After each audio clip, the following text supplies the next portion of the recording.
Oke, kita mulai pelajaran kali ini dengan senyawa hidrokarbon. Jadi, sekarang kita akan belajar mengenai definisi senyawa hidrokarbon dan kekasan atom karbon itu sendiri. Kenapa kok bisa menghasilkan berbagai macam jenis senyawa? Oke, dari istilahnya saja kita sudah bisa menduga bahwa senyawa hidrokarbon itu adalah senyawa-senyawa yang di dalamnya mengandung atom C dan H saja. Tidak ada atom-atom lain di dalamnya. Misalnya yang sering banget kita dengar itu ada CH4 atau yang kita kenal sebagai gas metana. Lalu ada C2H6, C4H8 dan seterusnya. Intinya di dalamnya itu cuma ada C dan H saja. Jadi nanti kita akan membahasnya tentang senyawa-senyawa dari hidrokarbon yang di dalamnya cuma ada atom C dan H saja. Oke, berikutnya tentang kekasan atom karbon. Nah, sekarang parameter yang pertama untuk menentukan kekasan atom karbon itu bisa dilihat dari konfigurasi elektron atom karbon. Masih ingat kan gimana cara menuliskan konfigurasi elektron waktu kalian kelas 10? Nah, sekarang kita coba tuliskan lagi sambil mereview pelajaran kalian kelas 10. Kalau atom karbon itu memiliki nomor atom 6, maka penulisan konfigurasi elektronnya itu bisa seperti ini berdasarkan mekanika kuantum ya. 1s, 2s, 2, udah 2. Terus 2p, 2. Oke, masih ingat kan? Jadi konfigurasi elektronnya seperti ini. Nah, dari konfigurasi elektron kita bisa menentukan golongan dan periode dari atom karbon. Untuk menentukan golongan, kita lihat kulit terluarnya. Dia tersusun dari orbital apa? Kalau misalkan di sini S atau SP, maka sudah bisa dipastikan dia masuk ke dalam golongan A. Kalau misalkan yang terluar, kulit terluarnya itu adalah SD, itu berarti masuk ke golongan B. Oke, masih ingat kan? Nah, terus A berapa? Kita lihat jumlah elektron yang mengisi orbital-orbital di kulit terluarnya. Nah, di sini terisi 2 dan 2, maka dia masuk golongan 4A. Nah, terus periode berapa? Nah, periode bisa dilihat dari bilangan kuantum utama yang terbesar dari susunan konfigurasi elektronnya. Nah, di sini kan ada 1, ada 2 dan 2, ya kan? N-nya. Berarti dia masuk ke periode 2. Nah, sudah. Sekarang kita coba gambarkan struktur Lewis dari atom C. Yang dimasukkan ke dalam struktur Lewis itu hanyalah elektron terluar saja atau elektron valensi. Berarti di sini tersusun dari 4 elektron valensi. Nah, ya kan? Terus biasanya kita menggambarkannya dalam bentuk ikatan kovalen, ya kan? Masih ingat kan? Gambarnya seperti ini. Kenapa kok berikatan? Supaya oktet. Nah, jadi di sini kenapa kok atom C itu bisa memiliki 4 tangan ikatan seperti ini? Ya supaya konfigurasi si atom C itu memenuhi aturan oktet atau elektron terluarnya jadi seperti gas mulia atau 8 kan kalau oktet. Nah, jadi setiap atom C itu memiliki 4 tangan ikatan. Sampai sini bisa dipahami ya. Nah, kalau misalkan konteksnya hidrokarbon, maka si atom C bisa mengikat atom H. Nah, seperti ini. Ya kan? Maka kita bisa menuliskannya seperti CH4. Nah, kayak gitu. Sudah? Oke, lanjut ke cara atom berikatan. Nah, di sini ada beberapa cara atom berikatan, bisa dilihat dari jumlah ikatannya. Nah, masih ingat kan pada waktu kelas 10 juga belajar tentang ikatan kovalen, tunggal, rangkap, dan seterusnya. Nah, lalu di sini juga begitu. Si atom karbon ketika membentuk ikatan itu bisa membentuk ikatan tunggal, rangkap 2 maupun rangkap 3. Ingat, satu atom C harus memiliki 4 tangan ikatan. Walaupun dia rangkap juga begitu, harus tangannya 4. Nah, sudah. Untuk ikatan tunggal ini biasanya dikenal dengan ikatan jenuh. Nah, kalau ikatan rangkap itu baik rangkap 2 maupun rangkap 3 itu disebut ikatan tak jenuh. Kalau tunggal kan sendirian, dia jenuh namanya. Kalau rangkap kan bisa 2 bisa 3, sama-sama disebut ikatan tak jenuh. Nah, dalam hidrokarbon kita memiliki istilah sendiri untuk ikatan jenuh maupun tak jenuh, dilihat dari jumlah ikatannya. Kalau dia ikatan jenuh atau tunggal itu disebut senyawa hidrokarbon kelompok alkana.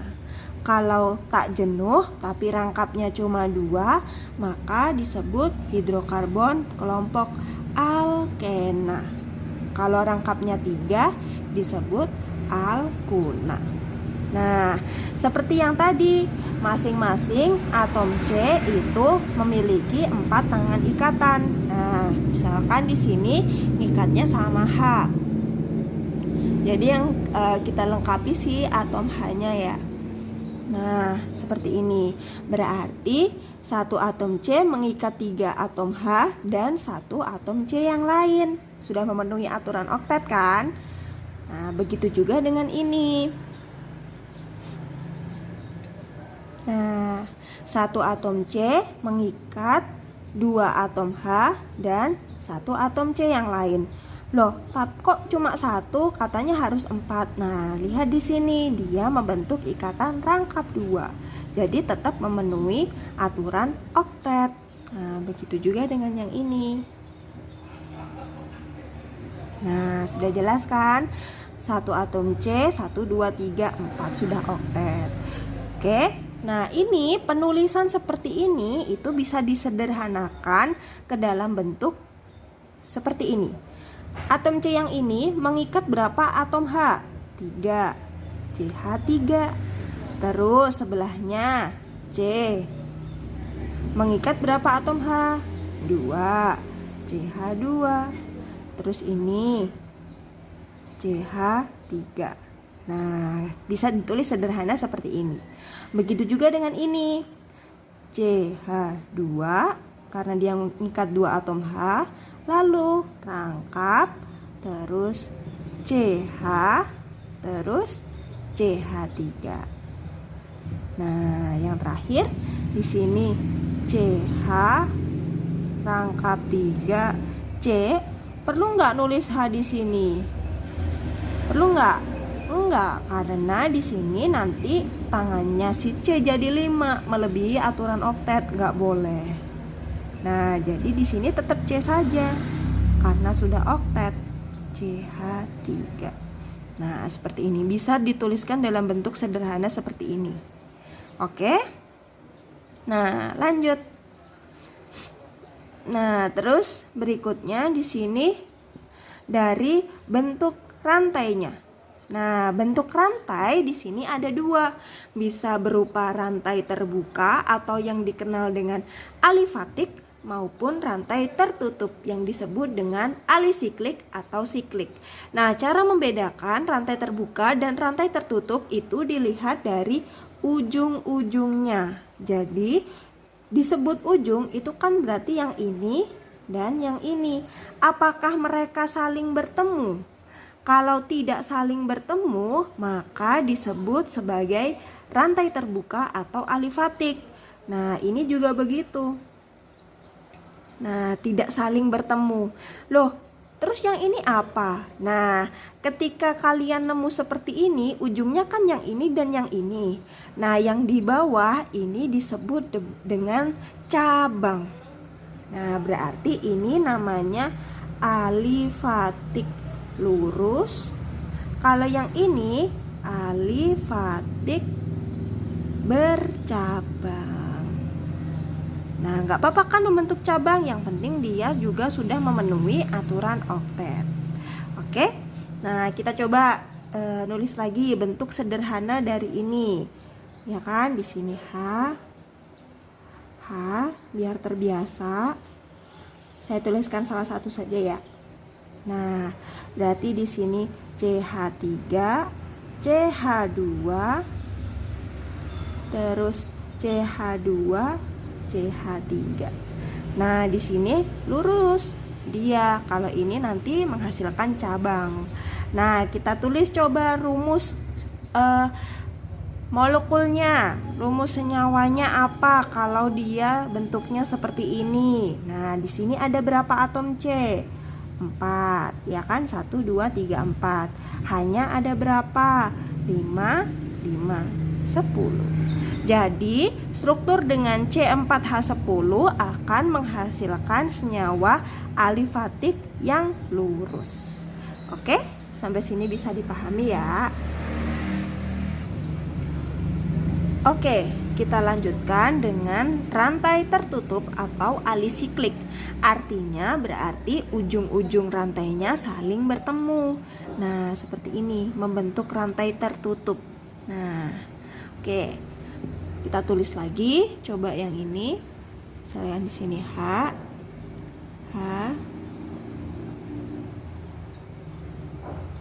Nah, di sini bisa ditulis lebih sederhana menjadi, berarti di sini C hanya berapa? 2, lalu C yang ini hanya juga 2, CH2, CH2.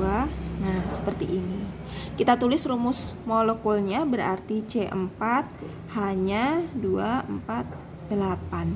Jadi seperti sebelumnya, walaupun C-nya jumlahnya sama, tapi jika hanya itu berbeda, bisa menghasilkan struktur yang berbeda pula.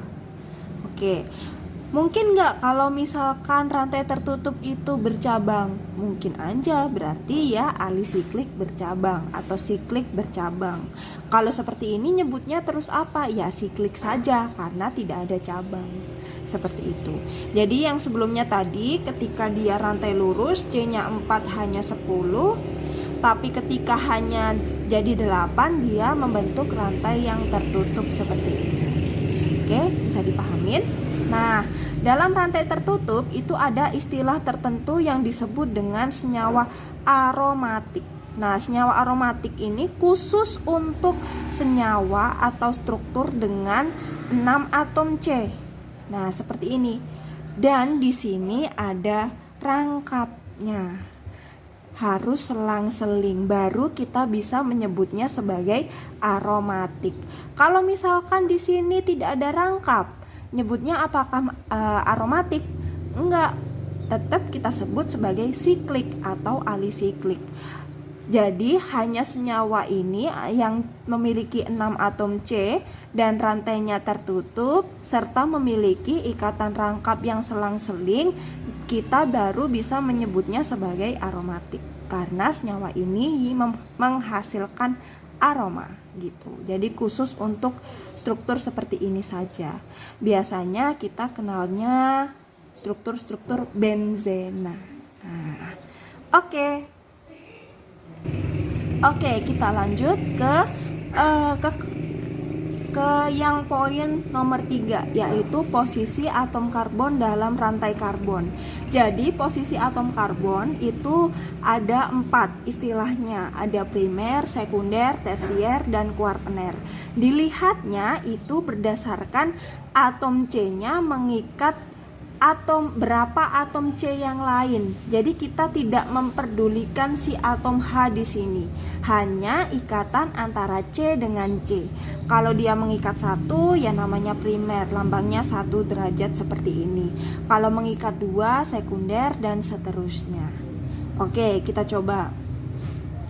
Kita lengkapi dulu di sini langsung karena sebelum-sebelumnya tadi kan sudah belajar melengkapi atom H-nya.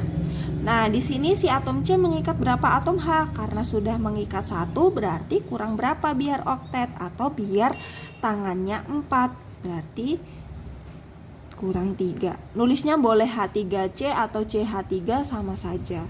Kalau yang ini kurang berapa biar lengkap jadi oktet? Kurang 1. Ini kurang 3. Ini sudah 2, kurang 2. Ini sudah 3, kurang 1. Nah, seperti ini. Ini perlu nggak? Enggak, karena dia sudah 4 tangannya. Nah, seperti ini. Oke. Sudah. Sekarang setelah kita lengkapi, nggak perlu ya. Karena sudah kita tulis di sini, kita tulis atom primernya yang mana. Nah, ingat, tinjauannya hanya dilihat ikatan antara atom C dengan atom C yang lain. Berarti C yang ini termasuk apa? Dia mengikat berapa atom C yang lain? Dia mengikat 1 atom C yang lain. Maka disebut sebagai primer. Yang ini mengikat berapa? 1, 2, 3. Berarti tersier. Hanya tidak usah kita perhitungkan. Nah, karena yang dilihat hanya ikatan antar atom C saja. Sekunder mengikat 3, mengikat 2, mengikat 1. Ini mengikat berapa? 4. 1. Ini 2, ini 1. Oke? Sudah cukup jelas? Untuk posisi, jadi saya tekankan di sini hanya yang dilihat ikatan antara atom C dengan atom C yang lain saja. Di sini seolah-olah kita mengabaikan si atom H-nya. Nah, kita coba kerjakan bareng-bareng di sini. Nah, di sini perintahnya kita diminta untuk melengkapi atom H dan menentukan jenis senyawanya berdasarkan bentuk rantai dan jumlah ikatan. Nah, kita lengkapi dulu si atom H-nya. Untuk yang A, berarti di sini hanya ada 3, 2, di sini berapa? Ini sudah ada 3, berarti kurang 1 kan? Ini sudah ada 1, 2, 3, 4, berarti sudah oktet. Masih 1, kurang 2. Nah, seperti ini. Nah, kita lihat sekarang berdasarkan bentuk rantainya. Dia masuk kelompok apa? Alifatik atau siklik. Lihat ujung-ujungnya. Mereka tidak saling bertemu, berarti masuk kelompok alifatik. Nah, di sini ada yang bercabang, ada cabang, makanya alifatik bercabang. Dari jumlah ikatannya masuk jenis yang mana? Nah, karena di sini ada rangkap, maka dia masuk ikatan tak jenuh. Masuk golongan apa dia kalau rangkapnya 2? Alkena. Nah, seperti itu. Gampang kan? Nah, coba yang ini kalau gitu. Kita lengkapi dulu. Di sini sudah ada 1, 2, 2, 2, 2. Ini kurang berapa? Sudah ada 1, 2, 3. Kurang 1. Nah, 2, ini sudah ada 3. Nah, sudah oktet kan semuanya. Nah, sekarang kita lihat dia bentuknya apa? Alifatik apa siklik? Masuk ke kelompok siklik atau alisiklik. Nah, di sini ada yang namanya cabang, makanya masuk ke kelompok siklik bercabang. Nah, dari jumlah ikatannya di sini ada rangkap, maka kita bisa mengklasifikasikannya ke dalam ikatan tak jenuh. Nah, masuk kelompok apa? Karena dia cuma rangkapnya 2, sama seperti yang A, alkena. Oke, bisa dipahamin kan? Yang lainnya coba kalian kerjakan ya. Oke, yang berikutnya kita diminta untuk melengkapi atom H dan menentukan posisi atom karbon. Kita kerjakan coba yang A saja. Nah, di sini kita lengkapi sama seperti sebelumnya. Kita lihat dia sudah mengikat berapa atom yang lain, terus kita tambahi berapa atom H yang dibutuhkan supaya menjadi oktet. Di sini hanya 3, hanya 2, di sini sudah ada 3, berarti kurang 1. Nah, seperti ini ya. Ini perlu nggak? Nah, sudah 4, berarti nggak usah. Nah, sekarang kita lihat posisi atom karbonnya. Ingat, yang dilihat hanya ikatan antara C dengan C saja. Yang ini mengikat berapa atom C? 1. Ini 1, 2, 3. 3 berarti tersier. Ini 1 juga primer. Ini mengikat 3 tersier. Ini mengikat 2 sekunder. Ini tersier. Ini mengikat 4 kuartener. Primer, primer, mengikat 2, mengikat 1. Oke. Lanjut ke soal terakhir. Nah, di sini kita disuruh bikin struktur nih. Nah, di sini sudah diberikan berapa atom karbon primer, sekunder, tersier, dan kuartener. Kita diminta untuk menggambar struktur rantai karbonnya lengkap dengan atom H-nya. Kira-kira strukturnya bakalan seperti apa? Oke, sekarang kita coba gambar dulu. Di sini ada 5 primer, 2 sekunder, 1 tersier, dan 1 kuartener. Oke, kita coba 1. Kita coba 3 dulu. Berarti di sini sudah ada 1 primer. Terus yang diminta ada 2 sekunder. Nah, berarti kita coba seperti ini. Ada 1 tersier dan 1 kuartener. Tersier berarti mengikat 3. Nah, kita coba di sini. Berarti sudah ada 1, 2, 3. 1 kuartener mengikat 4. Coba. Nah, ini udah ada 1 sekunder, 1 tersier, 1 kuartener. Primernya ada berapa? Benar nggak? 5, 1, 2, 3, 4, 5. Oke, sudah benar. Jadi gambarnya seperti ini. Kita lengkapi atom H-nya. H3, H2. Di sini sudah ada 3, berarti kurang 1. H-nya 3. H-nya 3. H-nya 3. Di sini enggak, sudah. Nah, berarti mungkin nggak nanti saya gambarkannya. Kalau ada soal seperti ini bisa aja jawaban tiap anak beda-beda dong, Bu. Iya, bisa aja. Pokoknya sudah memenuhi aturan ini gitu. Kan memposisikan si ini bisa aja di sini kan? Nah, berarti nanti gambarnya bisa aja beda. Tapi pada hakikatnya jumlah atom primernya tetap sama, sekunder, tersier, dan kuartener. Oke, bisa dipahami? Oke, selamat belajar.